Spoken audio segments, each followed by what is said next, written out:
And we're just sitting here staring at ourselves on screen until it tells us that we're live. And then all of a sudden, here we are. Here we are. Previously on That's the Show. Dairy girls found themselves up Schitt's Creek without a paddle. Fleabag tried to dance through High School Musical, the series, but the mean girls were all like, "You're not better than us," before making the discovery that Rent is just a more modern La Boheme.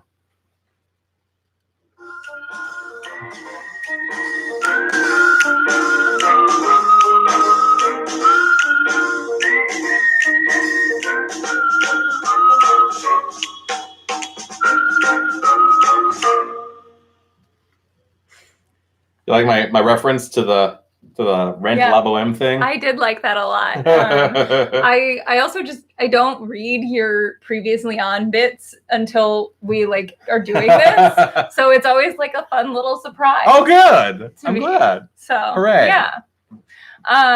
That's the Show podcast in which we talk about all the TV shows that we watch in a given period since the last time we filmed / recorded. We've been pretty good. It's been like 2 weeks each time so far. Not bad. So good. Not bad. Although I am talking about something that I watched before we started re-recording, recording this season of the podcast. It's fine. It's just small details like that. Yes.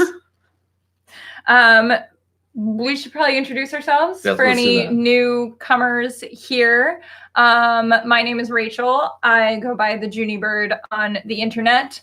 I am 27 as of right now, and the next time you see me on this podcast, I will be 28. Aha! Because my birthday is on Friday. Happy pre-birthday. Thank you. I use she, her pronouns, and the whitest chick you know. I like that you include that on every time you do your intro. It remains true. Fair. My name is Poliver Queen. After 5 years in hell, I returned home with only one goal: to save my city. Today, I fight that war on two fronts. By day, I'm the mayor of Star City, but by night, I am someone else. I am something else. I am the Green Arrow. But you can find me at Pauladin, most places on the internet, and I use he, him pronouns. Yep. Look, why should I go through the effort of coming up with my own intro when TV shows have made so many intros that I can just steal?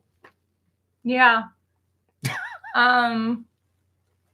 Let's not go with the Law and Order themes. So, Paul, what is new in your life? Well, on the last podcast recording, I talked about how I was trying to organize a beach day for Los Angeles area content creators. Mm-hmm. And I did that, and it was successful. Yay, I went. She did go to the place that she hates, the beach. But it was great. You make it sound like I'm evil for disliking. No, it's fine. It was fun. It was really fun. I didn't go in the water. I still withhold that almost everything that I find enjoyable about the beach can be done elsewhere better. You were the grill master over the bonfire, which could have been done in any camping scenario. Right. But it was a really good time. I had a lot of fun meeting new people and hanging out with people and eating good food. I'm glad. It went so well. I think over a dozen people showed up. I was astonished. I thought maybe 2 people would show up. So it went so well. I'm going to try it again, but I do a different scenario. I was thinking just a couple ideas that I had where we could do a game night. You once hosted a game night at Game House. Yeah. In was that Glendale, Pasadena? Glendale, yeah. Glendale. And that was fun. Maybe we could do that. Or maybe I could organize a night out at a karaoke place where we just rent out a room and just have all the LA content creators playing karaoke with each other. Both of these are great.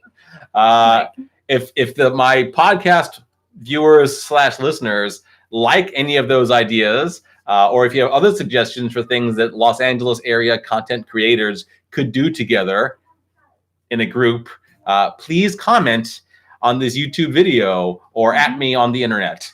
Either of those is fine. Sounds great. I didn't write what's new in my life segment. Okay. But what's new in my life is that I'm about to turn 28. Yeah. And I am using that as an excuse to mostly buy things that I've been meaning to buy anyway. I went. When is a better time to treat yourself? Right. I went thrift shopping earlier this week. I bought, and like I'm using the excuse that like it's my birthday, and also I've been meaning to purchase some of these things, and I'm getting like good deals. Like I got a coupon for a purchase on like shopdisney.com. So nice. I like maybe wasn't something that I would have bought anyway, but something that I had been one of them, something that I've been thinking about, and I had a coupon. So like, yeah, do it. Fight me. I bought a pair of shoes from work the other day, and I got such a good deal on them. Like they had been in the back corner of the shoe closet for who knows how long. A pair of shoes that were probably like $140 when they were first brought into the store, and I got them for $21. Nice. Nice. So, I have never owned a pair of $140 shoes in my life, no matter how much they were on sale. Yeah. I would say that I could keep an eye out for you, but it's all women's shoes, and I don't think it's really your style. Probably not my style. Besides, I just spent $20 myself on these brand new, not Tevas. They're not Tevas, but they kind of look like Tevas. Yeah. Yeah. I mean, Teva-esque. Yes, they are absolutely a generic, cheap version of them. But my old shoes that also cost me, my old sandals that also cost me like $20, have started literally falling apart because I go to them in the beach. I go to the beach in them all the time. Right. So they've started to dissolve. Yeah, it's one of those things that like if you spend a little bit more, maybe they last a little bit longer, but like you don't necessarily have the money to spend on the like nicer quality thing. Yeah. In Terry Pratchett's Discworld book series, one of his characters literally talks about that concept, and he says that he only spends like $5 on boots, and so the boots wear out literally every month, and he has to spend another $5 on boots. But like the posh guy up the hill can spend $50 on boots and then never have to replace them ever. Right. And that is his boots theory of economic imbalance. Yeah. And lots of other people quote that as well. Yep. The boots theory of economics. I have heard it before. It is unfortunate. We will come back to Terry Pratchett, I think, a little bit later on. Cool. In the thing. I know. I know. Oh, yeah. You don't forget. Okay. You're like scrolling through the whole thing. It's like, do we? It's like, oh, yeah. We didn't establish an order for this before we started recording, but I say we just go ahead and go straight down the list. Okay. So I discovered a show using... I can't remember what method I used, but I found a show on a network in the United States called Acorn TV. I didn't even know that was a thing, but apparently that's a thing. And I know them because they import shows from other places in the world and make them available to U.S. audiences. Cool. So one show I discovered is called My Life is Murder, and it caught my eye because the little advertisement for it had Loosely Lawless, just like in like casual, not in Xena clothes, not in like secret agent clothes, but just like regular clothes in the thumbnail. And it turns out, whenever I see her, I refer to her as Lucy Flawless. Nice. That's my whole contribution to this. It's good.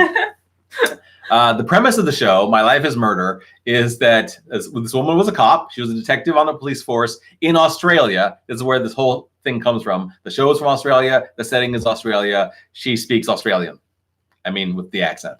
So she was on the Aussie police force. She left the police force, I think after her husband died. But she hasn't really been able to kick the whole solving mysteries thing that she did on the police force. She tries to be a professional baker and sell baked goods. But one of her friends from the force keeps coming up to her and saying, hey, do you have a minute so I can ask you questions about this mystery that just happened? And she's like, I will solve it. I will solve this mystery. And that's exactly what she does. She goes off and she solves the mystery. She has like an assistant who is on the police force still. I think she's like a techie for the police force. But she's an assistant at the bakery? No, she's an assistant on the police force for other police people. But Lucy Lawless's character, Alexa Crow, just keeps on calling up Madison and saying, hey, Madison, can you like hack this person's social media account for me? Or, hey, Madison, can you pull the blueprints for town hall for me? Or, hey, Madison, all this sort of stuff that apparently... Are these all real examples? These are all real examples. What? Yes. And I guess like because Madison works for the police force and is like a tech person on the police force, she can do all these things because no matter what Alexa Crow asks for, Madison just produces it. It's ridiculous, but it's great. And it's fun. There's like a little bit of like almost PTSD that Alexa Crow, Lucy Lawless's character, has to deal with. But for the most part, she's just funny. She's like very happily in her 40s, dealing with life as an older lady on her own, no interest in having a relationship. She has a cat wanders into her house and it's not her cat. And she like tells the cat to go away, but the cat sticks to her. It's adorable. It's funny how often that happens in like fiction and how that I have only once heard of that happening in real life. I actually have a couple friends where they just acquired cats that have wandered into their lives. It's weird. Well, anyway, it's a fun show. It's very procedural. It's not a serialized show at all. It's very episodic. As we explained in our last podcast episode. Let's see here. And it's set in an Australian metropolitan area, but I don't think they've actually explicitly said what city that they're in. Right. And I don't know Australian cities, so it could be any Australian city. I don't know. Right. But it like the police cars make an Australian police siren sound instead of a U.S. police siren sound. I don't know. Anyway, it's fun. I gave it 7 out of 10 stars because that is a thing that I do. Nobody else does it, but I do it. It's not a thing that I do, but that's okay. Yes. So I liked it. If you can get a hold of Acorn TV, or if you're actually in Australia and have access to Australian TV, look for My Life is Murder. Oh, they also do this cool thing where for the title screen of each episode, they have the words "My Life is Murder" show up in random things around her as she's like living her life. Like at one point, she was like crossing her street under like one of those lit up TV screen type billboards, and the billboard was like advertising Coca-Cola or something. And then as she passed under it, it switched to "My Life is Murder." Oh, that's interesting. Yeah, and then kind of like the title credits for Juno. Yes, yeah. And then on the latest episode, there was a person who ended up in the hospital, and so you were like seeing their heart rhythm on the heart monitor, and then the heart monitor stopped, and the green lights for the heart monitor changed to spell out "My Life is Murder." It's cute. It's cute. Fun. It's a fun show. Yeah, that sounds really interesting. I've heard of the show, but I didn't really pay attention and didn't know anything of what it was about. So it's about Xena solving mysteries. It's awesome. I'm here for it.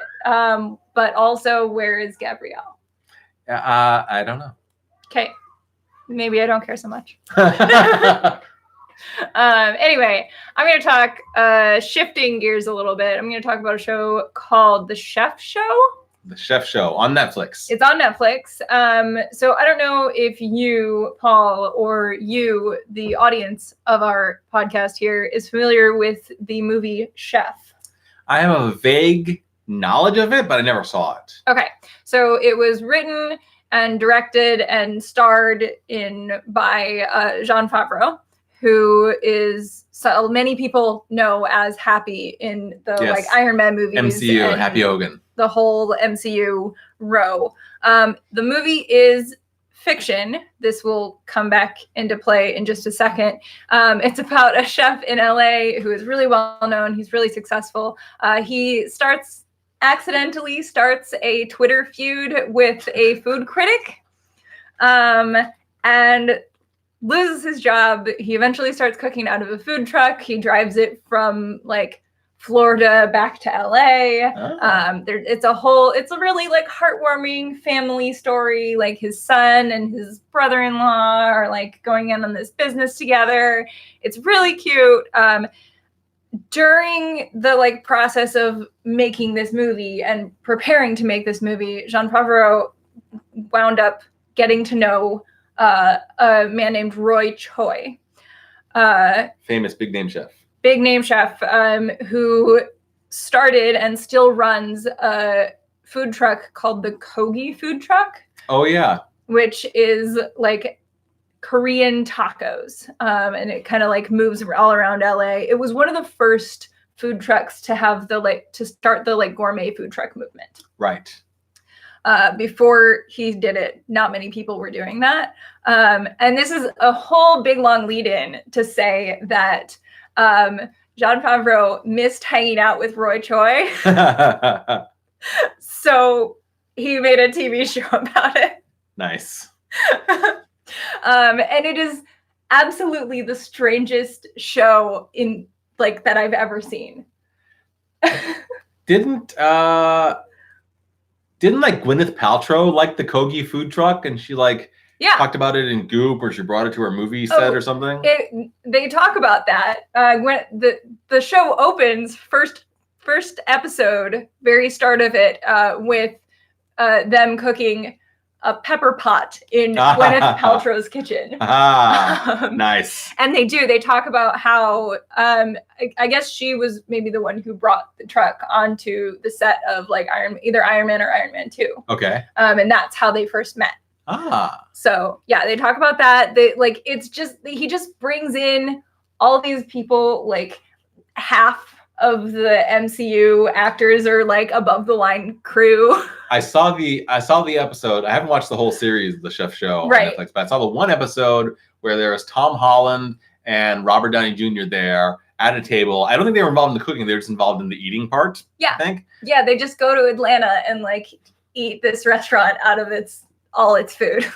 And it was funny because like that was the first time I've gotten to see like Robert Downey Jr. and Tom Holland not being interviewed, but also not acting and just like being around each other. Right. And they basically are Tony Stark and Peter Parker in real life too.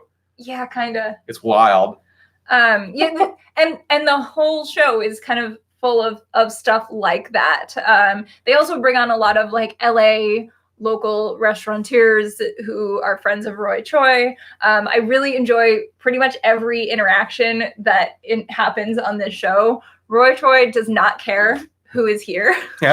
He's just like, you're go cut those peaches. Like, it's like they try to make beignets 3 separate times before it actually works. Like it's just really interesting. It's funny. There's a segment with Andrew Ray from Binging with Babish. Okay. Which is a YouTube show. I don't know at all. Okay. And he makes he makes like cooked foods from TV shows and movies and video games. Okay. So the first episode of his show is him recreating the like pasta dish that's in Chef, that's in this movie. And now he's like on the Chef show, and they make some other stuff from the movie as well. Nice. So it's really a wonderful show. It's absolutely delightful. It's really short and sweet too. It's 30-minute episodes, and there are only 8 of them. I mean, it sounds like something that Jon Favreau just did for fun, and then asked, "Hey, does anybody want to show this on your streaming platform? Oh, Netflix? Okay, here, go ahead, take it." Right. It sounds like that. It's just like, hey, can I have some money to hang out with my friends? He doesn't need anybody's money. Not really, but like. He's got that Avengers money. He's fine. Yeah. No, he's okay. Fine. I just need the money to pay the crew. That's true. That's a good point. Yeah. Doing another shift. I'm sorry, are you done with the Chef show? Right. I'm pretty much good with that. From the one episode I saw with Tom Holland and Robert Downey Jr., it is a fun show. I might watch it again, but like I don't really like watching the preparation and eating of meaty foods. And there are a lot of meaty foods, from what I can tell. True. Yeah. So that's the reason why I didn't just watch the whole series. But that's fine. It sounds like a fun show. I don't care. Yeah. I am going to take another turn away from what we were talking about and go in a different direction. And this direction is the Indiana Jones direction. So there's this show that came up for the summer on CBS called Blood and Treasure. And at first I was like, I don't want to watch a show where there's just like violence and, I don't know, people stealing from me. That doesn't sound fun at all. But I saw a commercial for it on YouTube TV between like some other shows I was watching. And I thought, this actually looks funny. This actually looks like a funny show. So even though it had already been like at the episode 5 or 6 at that point, I just went back to the beginning again on my YouTube TV subscription. And I watched from the start through to the current episode at the time of Blood and Treasure. And it is so much fun. It's like Indiana Jones meets what was the thing? I made a little thing about this. Yeah, Indiana Jones meets Suits. That was my thing. And that's because the main character, Danny, is not an archaeologist, but he is an antiquities and art expert. And he used to work for the FBI somehow with that skill set. And now he's a lawyer somehow with that skill set. I don't really understand. Forget the backstory. I have a lot of follow-up questions that are completely irrelevant. He's basically just Indiana Jones for the purposes of this TV series, because they find out that there's this big MacGuffin treasure thing that they want to find. If you're not familiar with the TV term, a MacGuffin is a thing where its actual character isn't that important. It's just something that motivates the plot to keep on going forward towards the MacGuffin or because of the MacGuffin. Yeah. Like what it actually does and how it interacts with people is irrelevant. It just keeps moving the story forward. So the MacGuffin in Blood and Treasure is this thing called the Cleopatra, which I think is supposed to be literally Cleopatra's mummified body inside of a sarcophagus. Apparently it has like some sort of super magical powers, or it's just very valuable. I've already forgotten some of the details of this, because the significance of the show is not the plot. The significance of the show is not how each of the episodes unfolds story-wise. It's that the characters are so much fun. Oh, okay. They are so much fun. I could have sworn that this was going to be another Dean Devlin show Dean Devlin made Leverage, and he made the Librarians TV show. Leverage. I love both of those shows, and they're about teams of characters who are absurd, but really good at what they do, just doing wild and silly adventures throughout the series. And that's what Blood and Treasure feels like as well. The main character is Danny, this Indiana Jones guy. And then the secondary, also main character, is a master art thief, a lady who goes by the name Lexi Vaziri. She's actually played by, I think, like a Spanish/Persian actress who I'd never heard of before, but she is fantastic. Like her comic timing in delivering her lines is amazing. It's so funny watching her and Danny interact.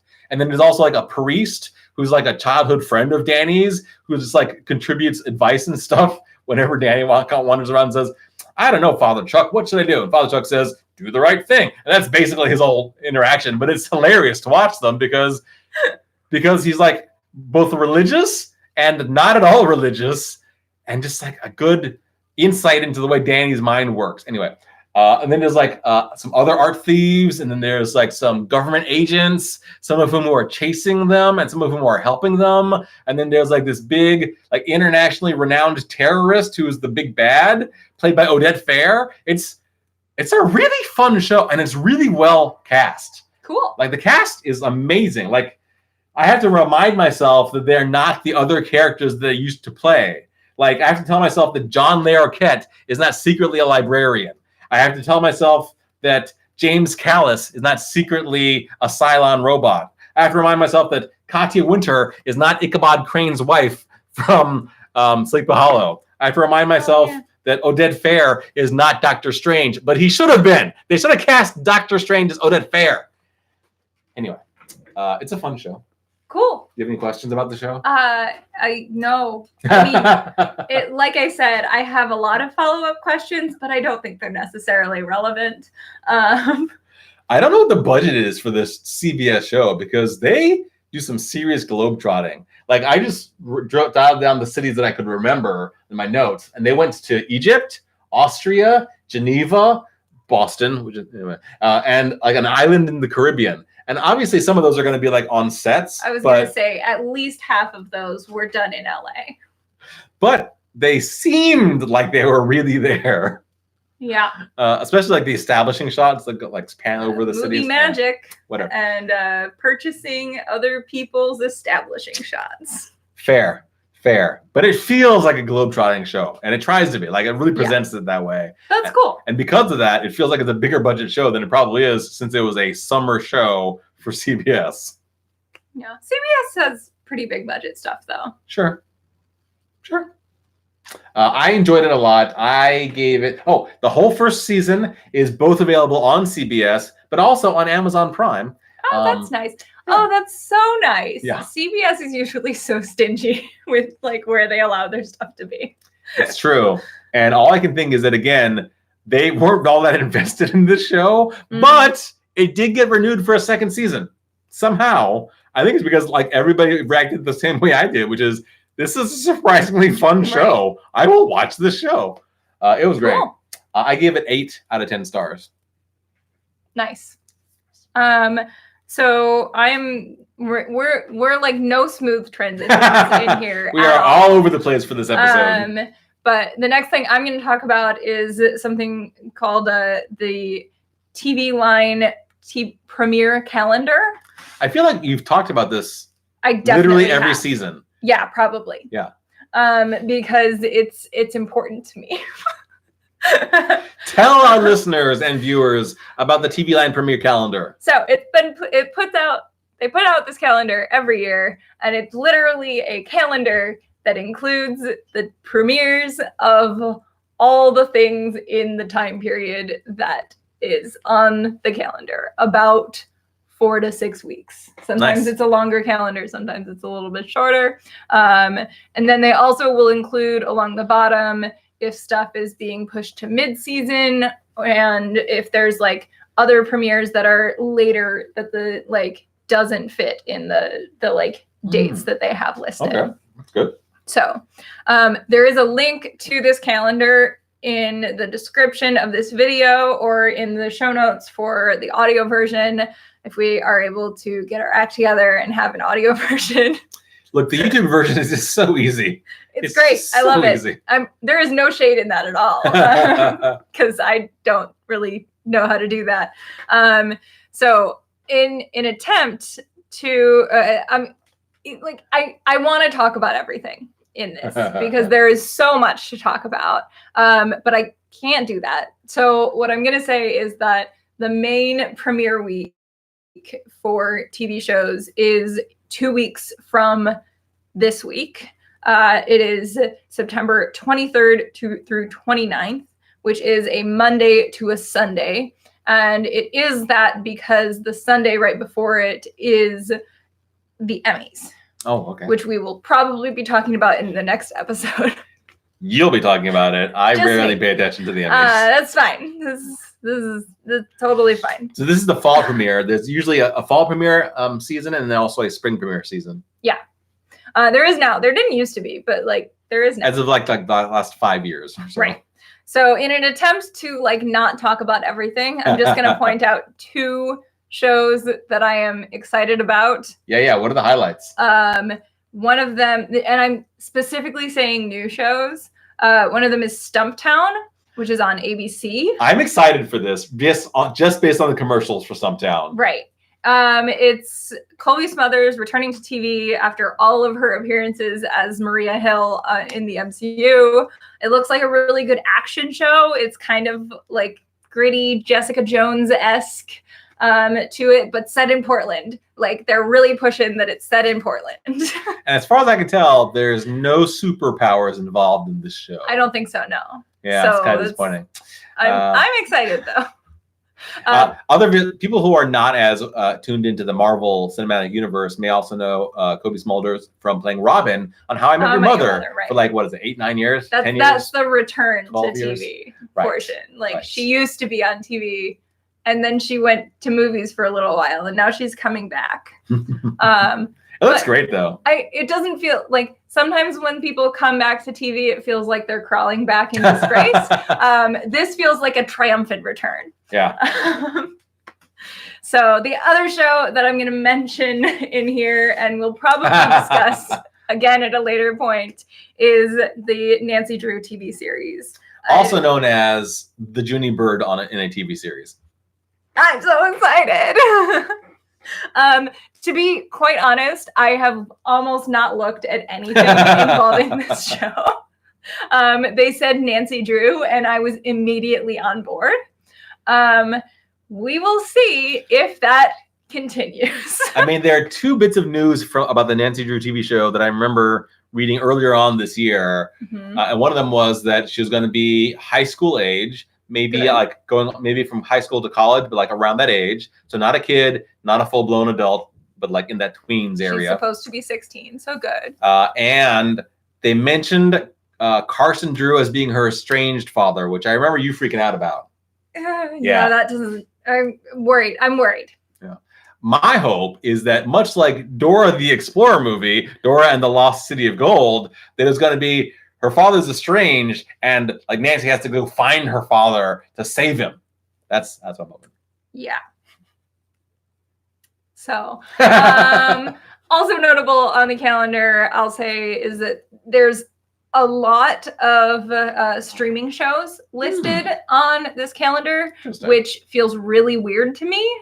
Like it's valid because they are a super like well-known and like accepted form of television at this point. But it always used to be broadcast. But it used to be all broadcast, and it used to be primarily basic cable broadcast, or like broadcast TV, as opposed to like cable TV.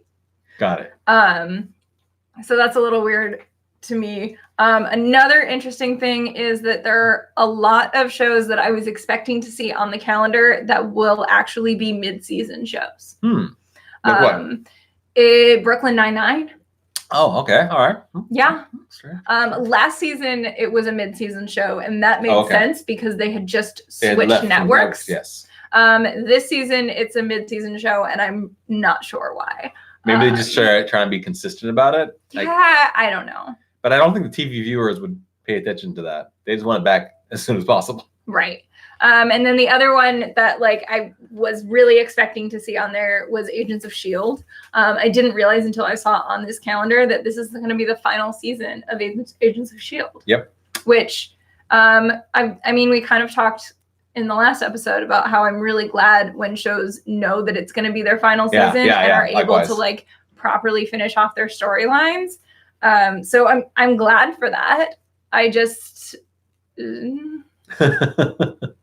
My hope is that with the end of Avengers Endgame and Spider-Man Far From Home being the end of the phase 3 of Marvel Cinematic Universe, that phase 4 of Marvel Cinematic Universe is going to have its parallel to Agents of S.H.I.E.L.D. TV show. It'll probably end up being just on Disney Plus. I was going to say, there's a lot of Disney Plus shows that might qualify for this. Yeah. So what I'm hoping is that there's going to be some show that's not announced, because all the Disney Plus shows, they all have like an end point. Like they have like, we're going to be like 13 episodes and then end, and then the next show is going to start and then end, etc. And that's, I understand the reason for that, for like mostly for budgetary reasons, but the fact that Agents of S.H.I.E.L.D. has been a through line for the MCU from basically Avengers to now, has made it like so, I hate this word, but so impactful on me as an MCU fan and a viewer of superheroes on TV. Yeah. And if they don't have that anymore with the future MCU phase shows, I'll be disappointed. I have a really stupid fan hope, which is that now that we've seen from spoiler for Avengers Endgame, now that we've seen that Captain America went back in time to dance with Agent Carter. What?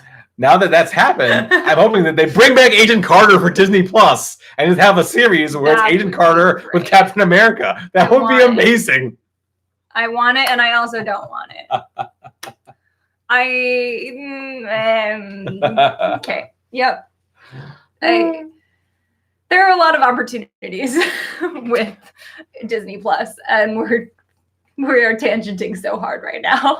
I mean, that's fine. That's what podcasts do. That's how we do. If you want to see this TVline premiere calendar that Rachel's been talking about, I have included a link, she said, in our description for this YouTube video, so you can check that out. It's just really convenient so that you can know when your favorite shows are coming back. I kind of like to be surprised, honestly. I do not. Like, if I know when a show is supposed to premiere, I just look forward to it a little bit too much. I just get too antsy waiting for it. But if I don't know it's supposed to premiere, I forget to watch it.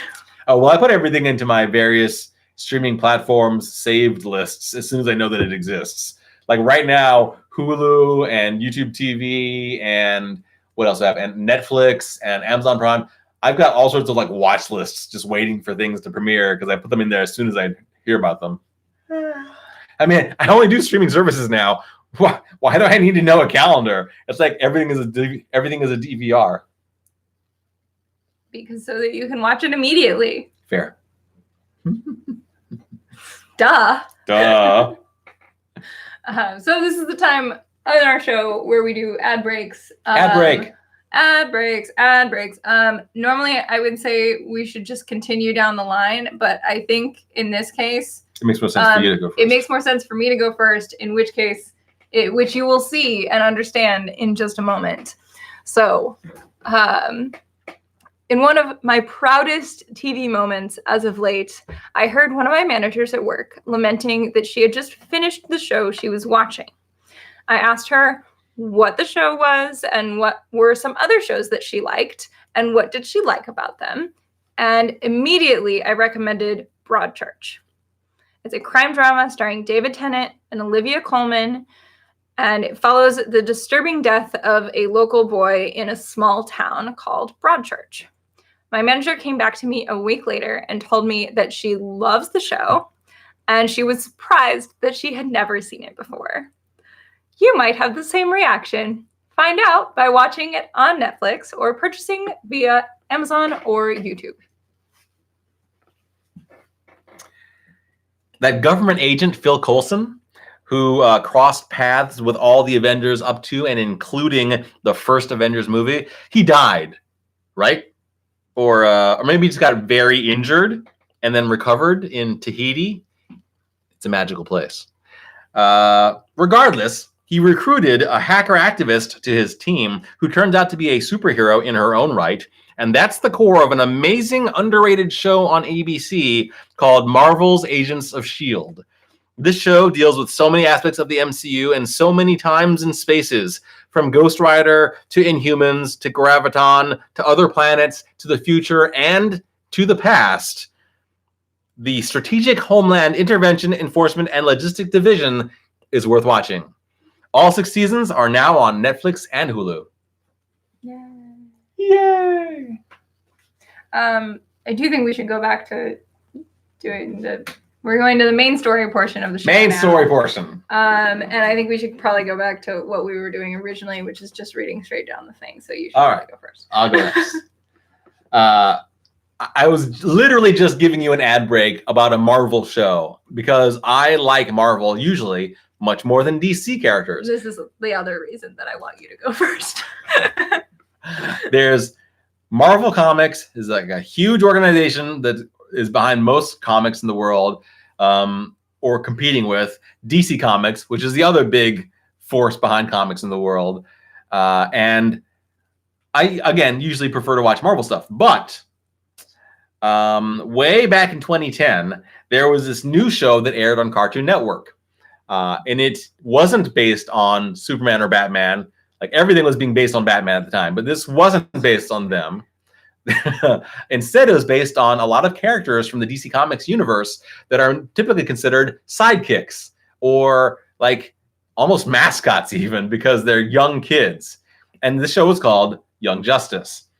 In this show, unlike the comic books, because apparently there's also a comic book series called Young Justice that I've never read, but apparently the show is different from the comic book series.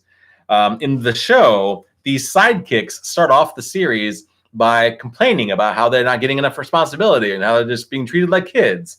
And so the Justice League forms a covert team that allows these teen superheroes to go off on their own missions to save the world, but they just don't advertise it as much, kind of because I think the Justice League doesn't want to be accused of child labor. I'm not entirely sure. Question from Rachel. Yes. What came first, Young Justice or the Young Avengers? I mean, in any form. Okay, so I think that Young Justice happened after Young Avengers in the comic books, but there was a Young Avengers animated movie that came out before the Young Justice TV show came out. So kind of back and forth. The first season of Young Justice, thank you. For the first season of Young Justice centers around Robin, aka Batman's sidekick, Aqualad, aka Aquaman's sidekick, Kid Flash, Superboy, who was not a young version of Superman, but in fact a clone of Superman, Miss Martian, who is a niece of the Martian Manhunter, and Artemis, who was one of Green Arrow's sidekicks. They go up against a group of semi-famous supervillains, and the famous part of it is mostly Lex Luthor. And the group of supervillains call themselves the Light. So for the entire first season of this show in 2010, they're basically doing covert missions to fight against the evil actions of this cadre of supervillains called the Light. And that was a fun show. That was a fun show immediately. And at the end of the first season, again, it was one of those like 13 to 15 episode seasons, I think. But at the end of the first season, I was very anxious to see what happens next. So the second season comes along, and immediately things have changed because they do a 5-year time jump between the seasons. Why? I don't usually like it when live action shows do it, but when animated shows do it, I've discovered through Young Justice, they can do it justice. Oh, I can't believe I said that. I'm so sorry. They can pull it off. They can pull it off. They could pull it off. The second season aired right after the first one was over, after a little hiatus period. And at that point, Robin had aged up and became Nightwing instead. And then there was a newer, younger Robin because they're basically interchangeable to Batman. He just gets a new Robin whenever the old one moves on or dies. There's still Miss Martian and Superboy. They're kind of like the leaders now because now they're the oldest members of the Young Justice team. And then they added new members for the second season. The new members were Beast Boy, Blue Beetle, Batgirl, Bumblebee, Lagoon Boy, who I'd never heard of, but apparently it's also from Atlantis, just like Aquaman. I haven't heard of most of these. Okay. Wonder Girl, who is not related to Wonder Woman, but apparently stole some magic bracelets that gave her all the powers of Wonder Woman. But as a teen, I don't know. They don't really go into the backstory very much. And then Impulse, who's like an even younger version of Kid Flash, but from the future. The second season was about an alien force that comes to invade the Earth. And so the Justice League has to be the very obvious, prominent, visible force defending against the invasion. But then they get called away to do other stuff. And so the covert team of Young Justice has to defend the planet against the alien invasion. And it's awesome. The second season was amazing too. I loved it. I was so excited when it came to an end. I thought, okay, what's going to happen next? What's going to happen next? And what happened next is that they canceled the show. They canceled the show. It was 2013. And even though freaking everybody you asked about Young Justice loved this show, Cartoon Network canceled it. And they didn't really say why. They just canceled it. That's how it goes with animated shows. No, because 3 years later, it was finally revealed that Mattel, the toy company that was in a partnership with Cartoon Network, Mattel pulled their funding for Young Justice. Oh. And they pulled their funding because their Young Justice toys weren't selling well enough. But the problem is when the reporter who was interviewing Mattel spokesperson about this said, why weren't they selling very well? The Mattel spokesperson revealed that they were only targeting young boys for these toys. despite the fact that more than half of the cast of characters were female characters, despite the fact that girls, women, non-binary people all over the planet loved Young Justice and would have been happy to throw money at the toys, Mattel was only targeting boys in the United States in the boys section of toy stores and toy aisles.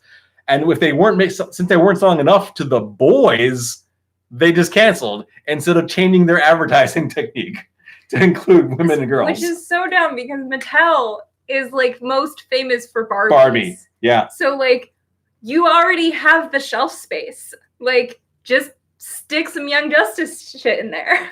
Yep. In 2016, if you were paying attention to Young Justice news on the internet, you saw lots of people saying these same things, getting very angry at Mattel, being like outraged at how ridiculous it was that they couldn't do better. But apparently, Mattel figured they knew the girls' market with Barbies, so they didn't want to sell anything else to the girls. They wanted to sell things. Disney does the same thing. They don't sell like the Marvel characters towards boys because they think that they have towards girls because the girls all care about princesses, and that's the only thing that they want. Yeah, it's ridiculous. So anyway, fuck Mattel. In 2017, at a San Diego Comic-Con, DC Comics announced they were going to have their own branded streaming platform called DC Universe. And that got a nice big cheer from the people in Hall H for San Diego Comic-Con. And then they said, oh, and by the way, one of the shows that we're definitely going to have on that channel is Young Justice. We're bringing it back. And the whole freaking internet exploded because we've been asking for that for 4 years at that point. And they said, yes, okay, yeah, we're going to do that. We're going to do it. I had to wait a year, and I didn't want to spend any money on DC Universe, but I loved Young Justice so much. I was like, all right, I'll get it. And it is good. Like the third season is so good. Even though there's been like a break of like 3 years in real time, in the show has only been like a 2-year break between the seasons.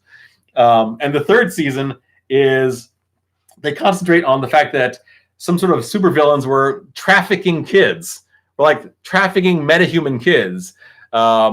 So there's a lot of stuff in the third season that is very like ripped from the headlines kind of stuff about actual human trafficking in the United States and South America. Yikes. It can get a little dark. It can get a little dark in there. But you know, at the end of the day, they do keep in mind that it is a cartoon, so they don't go too far in most of the episodes. But it's once again these younger kids, these younger superheroes. This time they are joined by a bunch of heroes that I mostly didn't know, like Geoforce, Halo, and Forager. No idea. But they also added Cyborg, who I know, and Terra, who I remembered from the Teen Titans comic books. That was cool. But the wild thing is that the supervillains in the third season are mostly politicians. They're mostly politicians are the bad guys in the third season. And so Lex Luthor, who was like one of the villains back in the first season, he comes back again. At this point in the universe of Young Justice, he has been elected to Secretary General of the United Nations. Lex Luthor is a UN Secretary General. What year is that? Now, 2019. Ooh. Yeah. And the writers went mad with it. They were so great at doing this.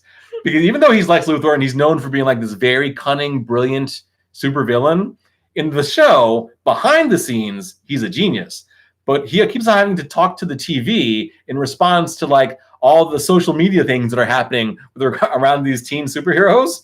And every time he does, the writers give him lines that Trump has said in real life. Like he literally says things like, all of this has been riling up my opponents is fake news. It's all fake news. Sad. Like he literally says it like that. It's amazing. It is so great that the worst villain in the DC universe is essentially parodying Trump. I loved it. It was great. Nice. Is there anything else I want to say about this? We do have a comment from Enjoy It Bro, who says politicians are the bad guys in real life too. True. Big true. They can't be. I mean, not all of them, but like, yeah, they can be for sure. So the third season of Young Justice is called Young Justice Outsiders because the kids who are like going on social media and like being superheroic in the public eye. They don't want to be associated with the Justice League, so they call themselves outsiders. And then like a big deal in this third season is made of the internet, social media, hashtags, branding. Like Beast Boy becomes like a Hollywood superstar. Pardon me, a Hollywood superstar by starring in a show that's kind of like Star Trek, but within the universe of the DC universe. Cool. And every time he interacts with fans, there's like a little bit of like a commentary on real life fan culture, which is kind of fun too. I like that too. I'm just so glad that the show is back.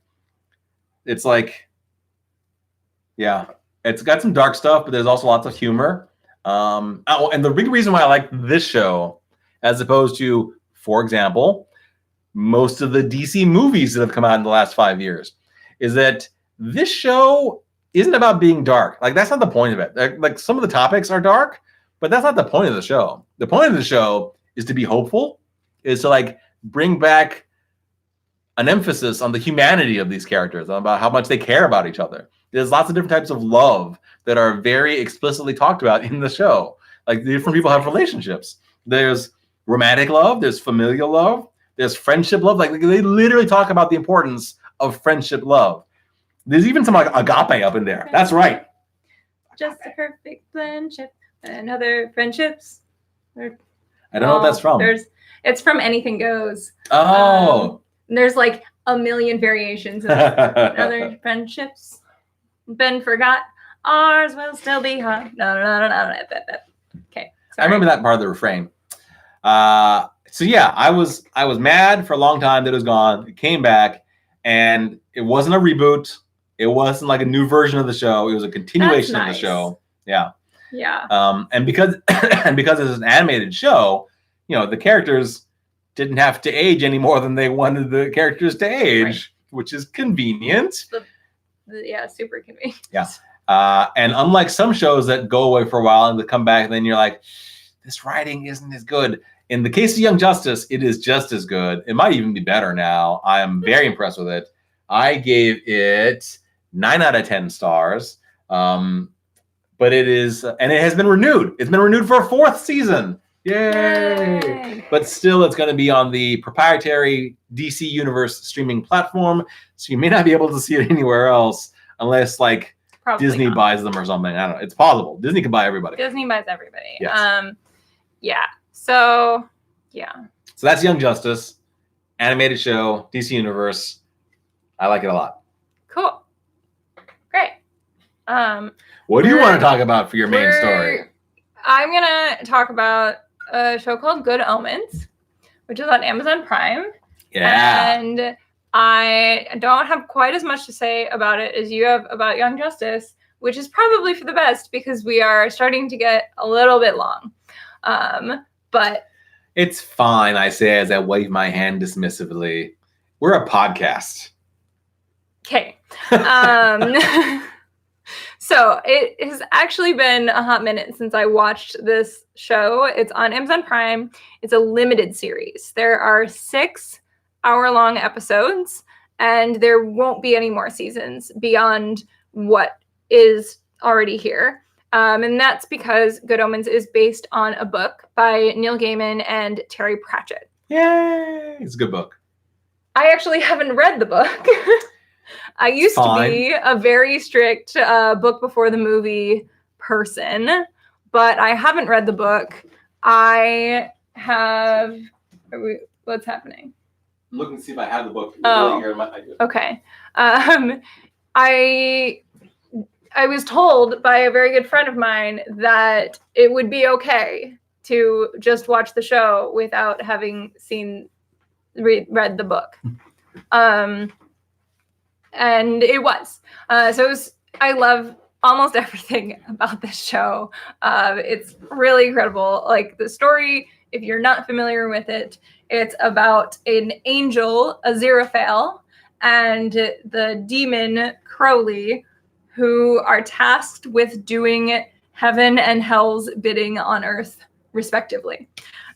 So they've both been on Earth since literally the fall of man. And they have known each other that long and have grown into being really good friends.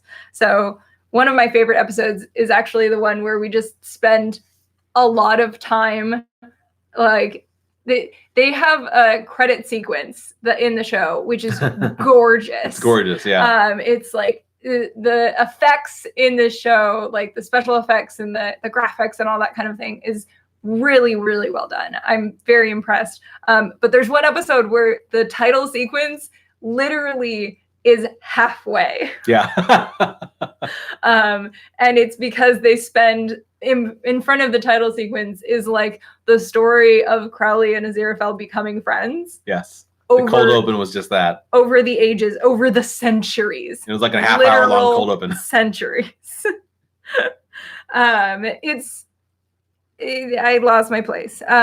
They are faced in the series with the looming apocalypse, which Crowley is, of course, told to start. Yeah. By the way, Aziraphale is played by Michael Sheen, and Crowley is played by David Tennant. We'll get to that again in a second.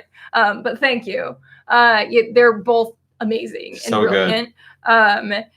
So they are faced with the apocalypse. They decide that they would rather not have the apocalypse because they both really like Earth. Yeah. They're just like, you know what? Let's just nix the apocalypse. And they realize that the only way that they're possibly going to do that, because obviously hell is really excited about the apocalypse. Right. But heaven also thinks that the apocalypse is unavoidable and it's just going to be a thing that they have to deal with. And it's the end of the world. And that's the way it's supposed to be.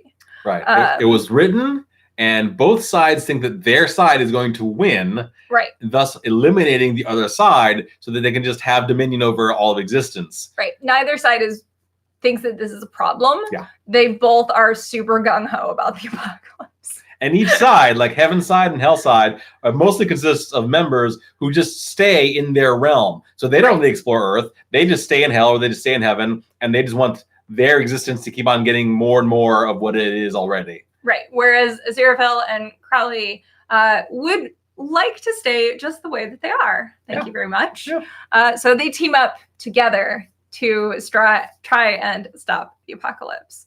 The acting is superb. Obviously, you mentioned David Tennant and Michael Sheen. They're both incredible and silly and yes.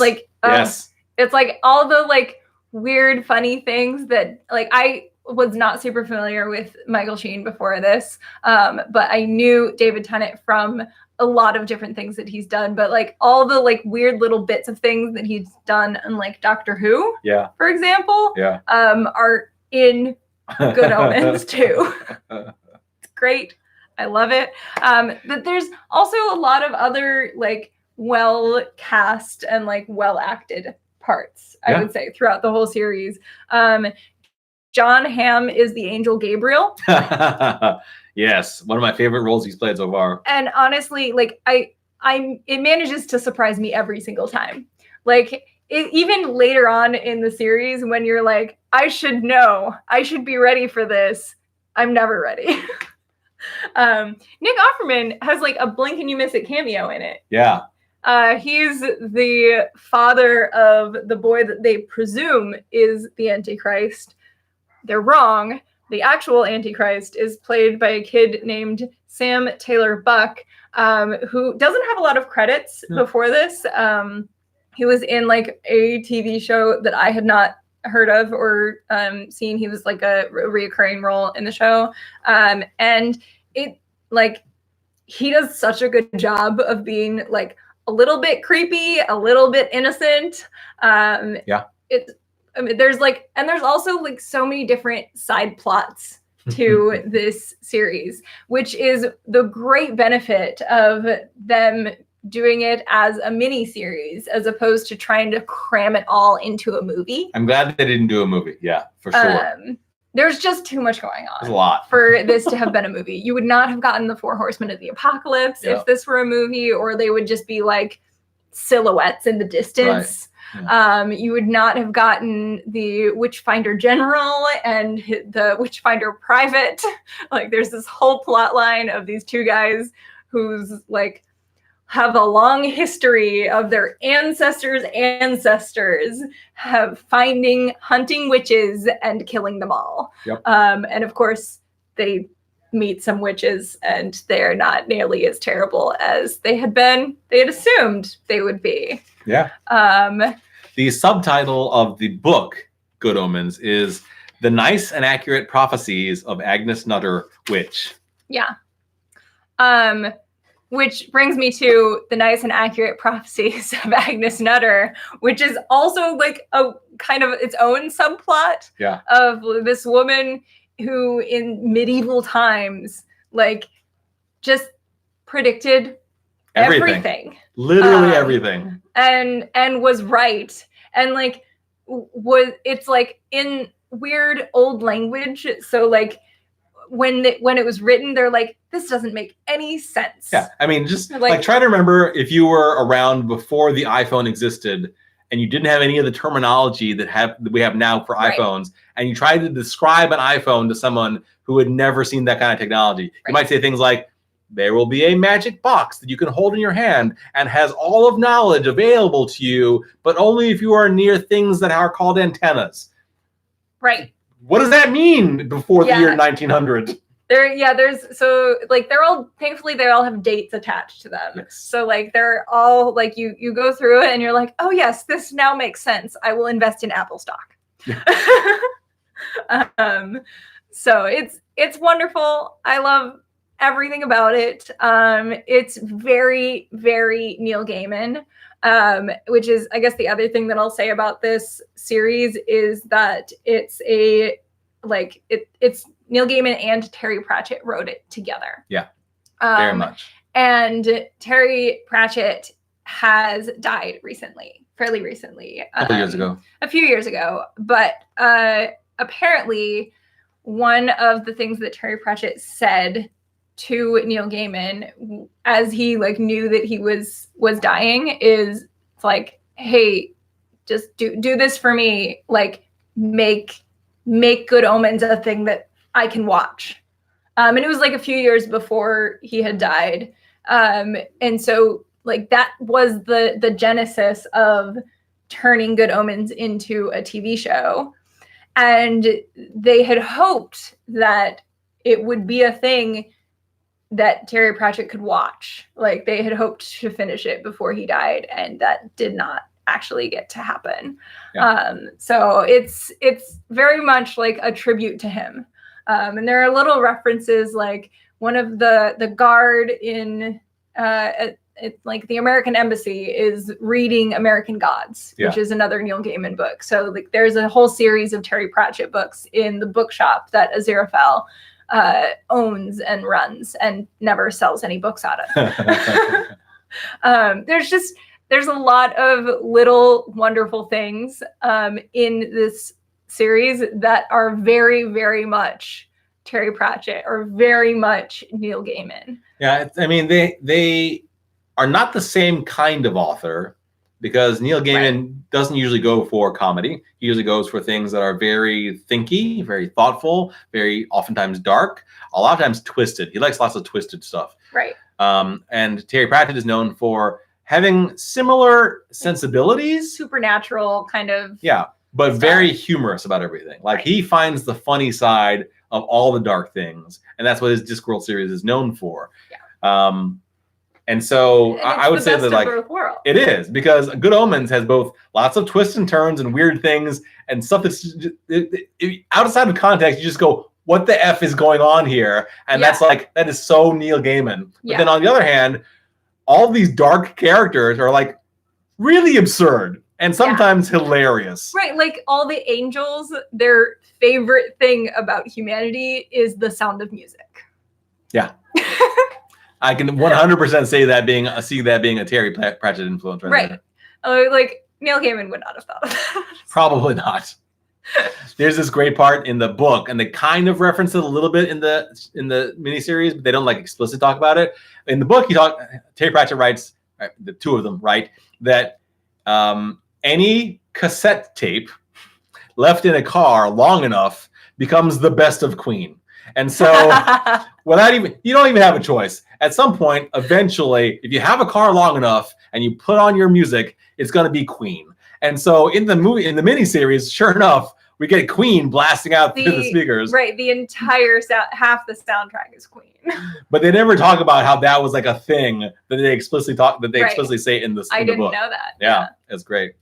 One of my favorite things about David Tennant being in the show, I saw this, I think either on Tumblr or on Twitter. I saw a thing about how David Tennant has a very unique distinction of being known for playing characters who are kind of supernatural, traveling through time, and obsessively possessive of their vehicles. Yeah. Yeah. He's done that at least twice now. Yep. And I like the fact that in the book, it's kind of there, but you have to like look for it. But in the show, it's very obvious that these two are in love with each other. Yeah. And I love it. Yeah. It's so great. Which actually kind of brings me to one of the last things I wanted to say about this, which is like the only thing that I wish that could make this better is if because it is great. It's super obvious that like to anyone watching that like these two characters are in love. Yeah. But Neil Gaiman, people have asked Neil Gaiman, and I follow him on Tumblr, so he has fielded many questions from people asking him to confirm that they're together. He won't. So that's like the only sad part is that like I don't want to say that it's queer baiting because he's not like, I don't think that's what he's trying to do. No. He's not saying that they're not. Right. He's just not confirming. He's like leaving it open-ended. Yeah, Neil Gaiman has explicitly agreed with John Green's expressed belief that created stories are in the possessions of the readers. Yeah. They belong to the readers, not to the author.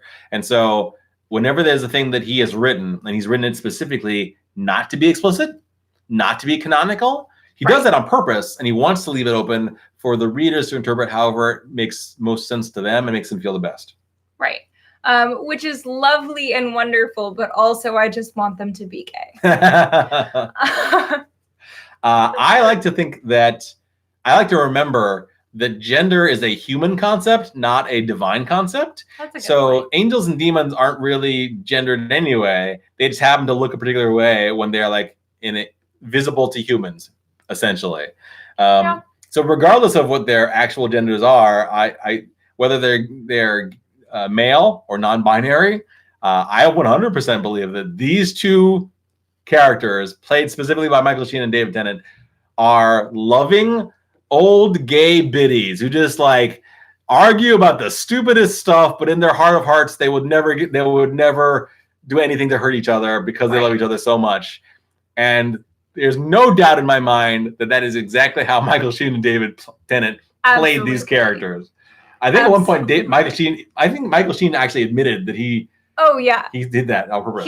He's even like talked about the fan fiction that he has read. Right, that's what it was. To prepare for the role. Yes. Which is wild. So yeah, Good Omens, highly recommend. It's absolutely fantastic. I love it too. I keep meaning to watch it again, to be honest. And I hardly ever watch things again. I very rarely rewatch TV. So I really want to watch Good Omens again. And that's huge. I want to watch it again, but the problem is that most of the time when I rewatch TV shows, because I do it all the time, but when I rewatch TV shows, I usually rewatch TV shows in the background while I'm doing something else, because I can just like listen to it and I enjoy it. You can't watch Good Omens. But I can't watch Good Omens in the background. You have to like fully pay attention to every frame of what's going on, or you're going to miss some good stuff. Yeah. Yeah. So that's the end of that. That's the end of our main story section for this episode. This is when we get to the studio audience participation section of our episodes. We have a lot of questions that we haven't answered yet. Do you have a preference for any of these questions? How about you choose one? Whichever one you choose, you can read out. While you're looking them over, I made myself some notes that I could say while Rachel is considering these questions. Prepared for me to not know what. I prepared for you to like chew over the questions.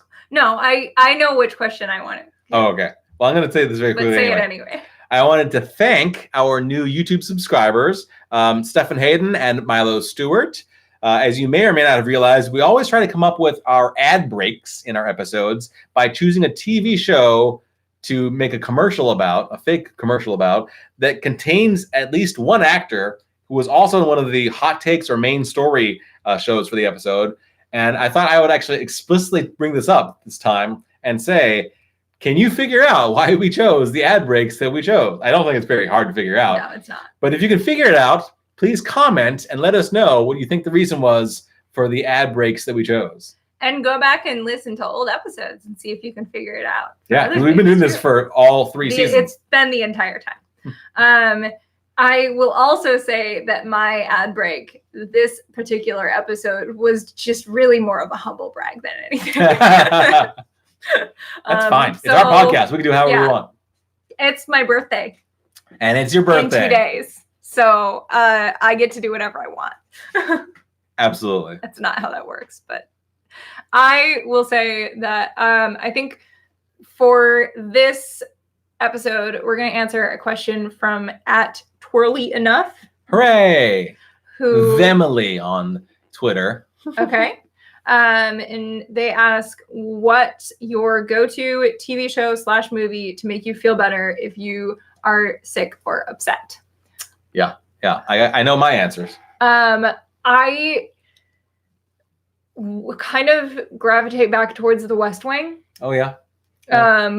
It's one of the few things that I will rewatch. And it's a weird thing. And I feel like I may have even mentioned this on the show in the past, but whenever I'm just like, I want to watch an episode of The West Wing, but I don't know what I want to watch. Like, I'm not aiming for a specific episode. Yeah. I'm just like, I want to, like, what's the best season of The West Wing? It's like, season like 3 or 4 is really good. They've like got their stuff figured out. And then I like look at the episodes in season 3 and always land on dead Irish writers. Yeah, it's a good one. And I wind up watching that one. That's probably the episode that I've seen the most number of times. Because it's very good. But also I need to branch out. What is the episode where Allison Janney does the jackal? It's called The Jackal. That's what I thought. And it's in season 1. That's a good episode. The other episode that I'll say is probably like another really solid go-to is called 20 Hours in America, which is the 2-part premiere for season 4. And it is the thing that I compare all television premieres to. And every single one falls short. It is the best TV premiere ever. Nice. All right. And that makes you feel better when you are sick or sad? Yes. I have a bunch of shows that are my go-tos for making myself feel better. That's part of my whole reason for watching TV is that TV makes you feel better. But the 3 that really stand out in my mind the most right now are The Good Place, Parks and Rec, and Pushing Daisies. Like, depending on my mood, I will choose one of those 3 things to rewatch. And The Good Place only has 3 seasons, and it's a relatively new show, but it's already earned that place in my heart because it just makes me feel good so many times. But Parks and Rec, like, I never rewatched the first season. Like, what's even the point of the first season? But like from the second season on, I might choose an episode that really like strikes me. My favorite is probably the one where Leslie is going to be elected, and Ben has prepared theoretically an acceptance and a what's the opposite of acceptance? Concession. Either an acceptance and a concession speech, and she wins. So Ben gives her the acceptance speech, and she says, "Someday when I'm strong enough, I'll read the other speech. And he says, I didn't write one. I forgot about that. It's so good. Yeah, that's a good one. And then Pushing Daisies, I mean, like, I particularly like the ones where Olive Snook sings, but like all of the episodes are great. They're so good. I just thought of another one that I rewatch a lot, and it's the episode of Buffy the Vampire Slayer, Once More with Feeling. Yes, the musical episode. And then it kind of like automatically rolls into Tabula Rasa, which is the next episode. Yeah. And I'm just like, oh my God, that episode's so fun. I'm going to watch it because it is a really fun concept and it's really funny throughout the show. And then it just ends on this massive downer. Yeah. Like the ending of that show is hard to shake. That episode is hard to shake. So, yeah, I wouldn't recommend that. Like, watch Once More with Feeling and then shut it off. Yes. Shut it off immediately. And walk away. Like, don't get sucked into the next thing because it's not as happy and funny as it like you think it's gonna be. No. In Buffy the Vampire Slayer, I really liked the Hush. The Zeppo episode. Mm-hmm. That's basically all told from Xander's point of view. Yeah. The only episode that is entirely told from Xander's point of view. And he just has an absurd adventure throughout that episode. Right. And in the background, like Buffy and Spike and the rest of the Scooby Gang. Like they're all like saving the world from a random apocalypse. Yes. I feel like Xander would also save the world, but like in a weird way, he also saved the world in that episode. Whatever. That's a fun one. I also remember another episode of Parks and Rec that makes me feel good, and that is literally Ben and Leslie's wedding.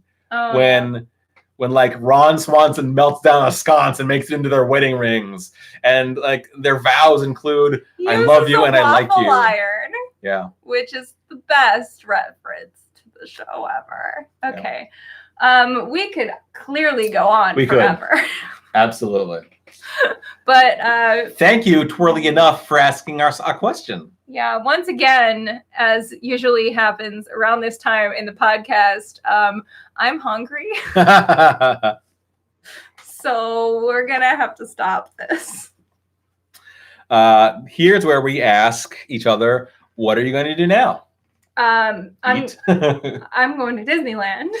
Are you literally going to Disneyland right now? I'm going to go to Disneyland tomorrow. Oh, okay. I have the day off tomorrow, and I'm working on Friday, which is my birthday. So I'm going to go to Disneyland tomorrow. Did you figure out what date you're going to do your birthday gathering thing? I think it's going to stick on Saturday because I haven't found anyone to take my shift. Got it. So on Saturday, I'm having some friends come rock climbing with me. Yeah. Which I'm really excited about. Did you see that I posted a photo of myself rock climbing? I did see that. I'm proud of you. Thank you. Okay. I was like 2 feet off the ground. I know. But I took a good photo. It did look like you were higher. Right? Yeah. What I'm going to be doing now is I'm going to be going to Burbank to watch a movie. Oh. Because I wanted to see this movie. It's like a smaller release movie called Brittany Runs a Marathon. Oh, I saw an ad for that. It looked really good. Yeah. It's about this. A female comic is the lead in this movie, and it's about a woman who like has health problems and like life problems in general, and she's told to lose some weight. She doesn't want to spend money on a gym membership. #relatable AF, and so she just starts running. And eventually decides that even people are like not taking her seriously, getting in shape. So she decides to make a goal for herself to literally run a marathon. And that is the movie. And it looks like it's going to be a lot of fun. Yeah. So I'm going to go see that. I already got my tickets to it. It's going to be at 10 p.m. at Burbank Town Center 6. So that's what I'm doing now. I have like an hour and a half. Yeah, you got time. I have plenty of time. That's what I'm going to be doing now. Cool. Yeah. I have to admit that I mostly bought that movie ticket right before we started the podcast, so I would have an answer to the question of what I was going to do next. That's a Okay. La la la. I mean, it didn't cost me anything. I have an A-list membership, so right. That's good. it's part of my At membership. least is that. Yeah. But yeah, is that it? Yeah. Yeah. That's the show. That's the show is hosted by Paul Roth and Rachel Pierce. Our theme song is by Mary Kate Jimenez Wall. Our Patreon can be found at www.patreon.com/thatstheshowpod. And that's it. That's all we got.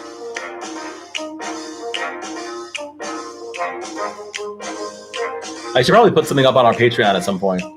Yeah, maybe.